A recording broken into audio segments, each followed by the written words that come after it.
Move over Yves Saint Laurent, Louis Vuitton, and Hermes. Make way for Zara and Off-White, and even for Kim, Kanye, Rihanna, and Pharrell. Yep, it's official. Luxury fashion is becoming irrelevant. Luxury fashion used to have a glow around it that nobody else could ever get close to, but those days are over. So let's dive in and find out why. Number 1. Luxury fashion houses aren't alone in influencing fashion anymore. For a long time, everything in fashion came from the big-name designers at the top of the tree. The Dolces, the Gabbanas, the Lagerfelds. It was simple. Trends started on the catwalk, then moved into catalogs and ended up in the shop windows of every single retailer, whether they were luxury, knockoff, or budget. If you've seen The Devil Wears Prada, maybe you remember a scene where Meryl Streep, the uber-fashionable and kinda scary editor of a fashion magazine, schools Anne Hathaway, the not even remotely trendy and totally out-of-place intern, on how even the color of her painfully unfashionable sweater started out as a thing on the catwalk. That was then, but things have really changed. Now trends start in all kinds of places. Street fashion, fast fashion, and whatever's trending on Instagram all create ripples that move upwards, downwards, and sideways in the fashion world. And it all means that high fashion has long lost its place as the sole judges of what looks good. Number 2. Fashion now moves faster than old-school fashion houses. The main reason this happened is that everything moves so much faster than it did before. Business, communication, and technology all move faster, and yep, you've guessed it, so do fashion trends. Traditionally, most luxury brands only had 2 collections a year. You gotta admit, not exactly fast-moving.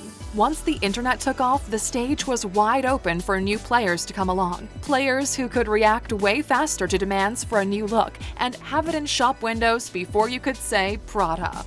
The brand that really pioneered this was Zara. They changed the pace up to 20 collections a year, with a cycle of just 5 weeks between a designer having the idea and the product coming out onto shelves. And once the change happened, it meant people were hungry for new styles to come along quicker, and suddenly, high fashion had a serious competitor. Appropriately, it ended up being called fast fashion. And just a quick reminder, whether we're talking about luxury, the business world, how to be more successful with your career, or money decisions, here at Alux, we've got them all covered. Be sure to hit that button for more quality content every day. Number 3.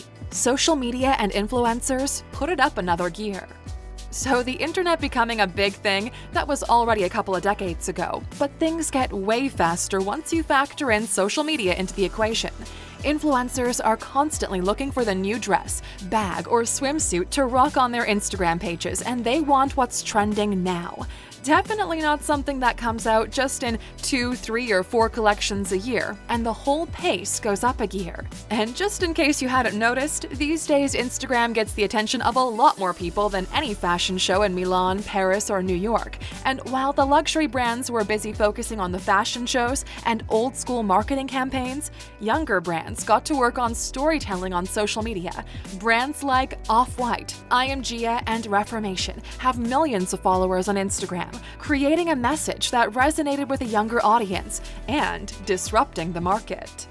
Number 4. Fast fashion beat luxury brands on price.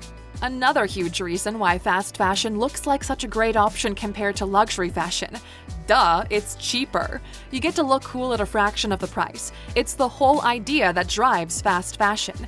If influencers are wearing it, that means it's highly desirable. So who needs to shell out a 4-figure sum when $20 will do? Besides, if something's going to go out of fashion in a few months or weeks, you're not going to make it to last. You're gonna want to make it cheap, just as long as it's good enough to turn heads and in shape for 10 washes. Better still, on Instagram, you can't tell how high quality the fabric is. Of course, there is a catch. If you're buying stuff over and over again and they only last a season, that's going to majorly add up in cost. not to mention environmental damage. That's right, fashion is now one of the world's biggest polluters, and fast fashion is a double-edged sword. It does fill up your wardrobe for cheap, but in a year, it'll be filling up landfills. There are signs that consumers are starting to wise up to this, but still, being cheap is what made fast fashion take off the way it did, and took some of the shine off of luxury fashion. Number 5. Celebrity brands have gotten in on the action too. These days, it's pretty hard to name a celebrity who doesn't have their own fashion line. Brands like Rihanna's Fenty or Pharrell's Billionaire Boys Club, Kim and Kanye are doing it too, and so are Beyoncé, Jay-Z, and everyone from Drake to Gwyneth and even Venus and Serena. We could go on for longer, but we think you get the point. And they get a huge amount of marketing and create a lot of buzz by having celebs behind them. And speaking of design, celebrity brands can range from streetwear to fashion to something pretty close to luxury, and when it comes to quality, it tends to be good but not quite up there with true luxury brands. But when it comes to business, who cares? They're perceived as equally desirable, and it's another reason why the luxury brands are losing their halo, or at least having to share it with celebrity lines. Number 6. High fashion has gotten into bed with fast fashion. And it's no wonder. High fashion has been undercut on prices, outmarketed, and beaten in the race to come out with new designs faster. How do luxury brands get around this problem? Easy. They do crossovers with fast fashion. That's exactly what they've been doing for almost a couple of decades now, since Karl Lagerfeld's collaboration with H&M in 2004. Plenty of others have done it since. Louis Vuitton with streetwear brand Supreme, Manolo Blahnik with Vetements, or even Prada and Adidas getting together to make some sneakers. It's not what you used to expect from high fashion brands, and for sure, there was a time when they wouldn't have dreamed of it, but now it's a way of luxury brands to stay relevant, and you've got to admit, it's working. But it's also got a big minus side to it. People are finding it harder to distinguish between high fashion and low fashion anymore. Some people have called it brand contamination, and luxury brands will lose their aura, the greatest marketing tool they've had until now. Number 7. Tastes are being formed earlier and earlier. Luxury consumers are getting younger and younger, and brands are trying to get their attention more than ever before. Of course, Instagram does the job better than fashion shows, and Kim and Kanye or Rihanna and Pharrell mean more to them than Valentino or Prada. We mentioned brands like Off-White, IMG, and Reformation. They've been disrupting the luxury segment with their millions of followers on Instagram. And even though they can't boast craftsmanship on the same level as heritage brands, the fact that they're huge on Instagram makes them equally desirable to younger audiences who grew up on Instagram. And in a lot of cases, those tastes will last. Number 8. Millennials and Gen-Zers care less about heritage brands than older generations did. It's official. According to a recent survey, Millennial and Gen Z fashion consumers ranked heritage and brand history 6th, behind things like brand message that's communicated through marketing, as well as design and customer service. And Millennials and Gen Zers are a huge part of the market. Once brand messages become more important than heritage and craftsmanship, the luxury brands have got a problem on their hands, especially when they're not social media savvy and not great at creating those brand messages. It's true that some fashion brands have managed to stay relevant, like Louis Vuitton, as we mentioned before, and Burberry, but a lot haven't. Number 9. Not everybody's convinced luxury brands are worth the price tag.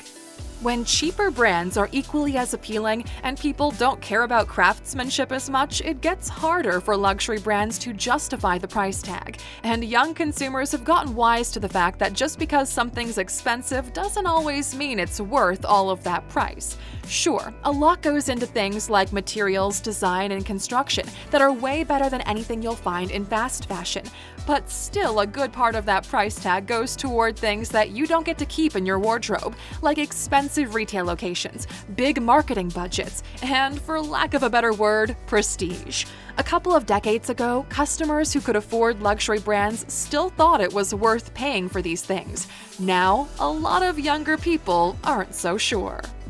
Number 10. COVID's just made things even harder for luxury brands. Besides being bad for sales, who needs a Chanel bag or Hugo Boss suit in lockdown?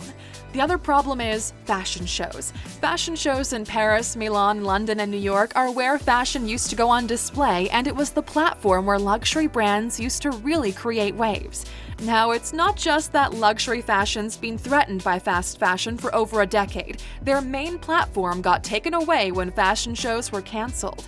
Compare that with the main platforms fast fashion and street fashion use. You know, the internet marketing campaigns and social media. COVID definitely hasn't stopped any of those. So sure, the fashion shows will come back, but when they do, how relevant will they be? We'll just have to wait and find out. So Aluxers, do you think old-school luxury fashion is overrated, or is it still worth the hype? Share your opinion with us in the comments. And of course, you stuck with us until the end. You get a bonus, of course. Here it is. Now, all of this doesn't mean that luxury fashion will become obsolete. It just means they'll have less influence. Luxury brands will always have their fans. There will always be items that the rich will want to invest in. Think about the timeless quality of an Hermès handbag or a Patek Philippe watch. They can still turn heads by being so exclusive. Or brands like Louis Vuitton or Burberry that have managed to stay relevant to a fairly wide audience.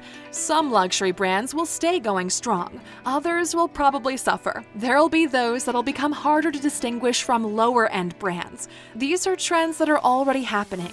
And one thing is for sure, because it's already happened. Luxury fashion used to rule the roost when it came to saying what looked good and what doesn't. But now that's been blown wide open, and anyone with a little fashion sense and an Instagram account can do it.